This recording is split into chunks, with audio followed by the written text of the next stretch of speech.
నేరుగా నగదు బదిలీ అంటే డైరెక్ట్ బెనిఫిట్ ట్రాన్స్ఫర్ స్కీమ్ కింద ప్రజలకి సేవ చేసేటటువంటి ఉద్దేశంతో ప్రతి 50 కుటుంబాలకి ఒక వాలంటీర్ నియమించి ప్రతి పనికి కూడా జిల్లా హెడ్ క్వార్టర్స్కి కానీ రాజధానికి కానీ రావాల్సిన అవసరం లేకుండా గ్రామ సచివాలయ వ్యవస్థ నిర్మించి పాలనని నేరుగా పట్టణాల నుంచి గ్రామాలకు తీసుకెళ్ళినటువంటి ఒక మంచి అద్భుతమైనటువంటి వ్యవస్థను నెలకొల్పినటువంటి జగన్మోహన్ రెడ్డి గారు ఆయన యొక్క సంకల్పాన్ని గండి కొట్టేటటువంటి ఉద్దేశంతో ఈ యొక్క తెలుగుదేశం పార్టీ అధినేత చంద్రబాబు నాయుడు వాలంటీర్ వ్యవస్థని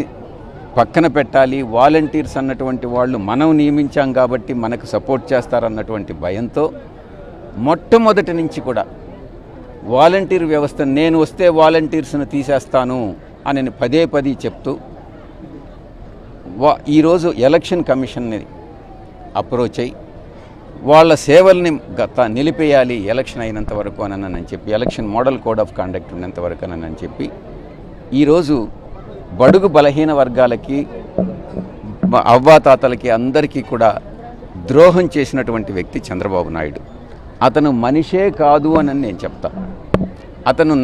మానవ జన్మ ఎత్తాల్సినటువంటి వ్యక్తి కాదు, మానవ రూపంలో ఉన్నటువంటి ఒక జంతువు అన్నటువంటి విషయంలో ఎటువంటి సందేహం లేదు.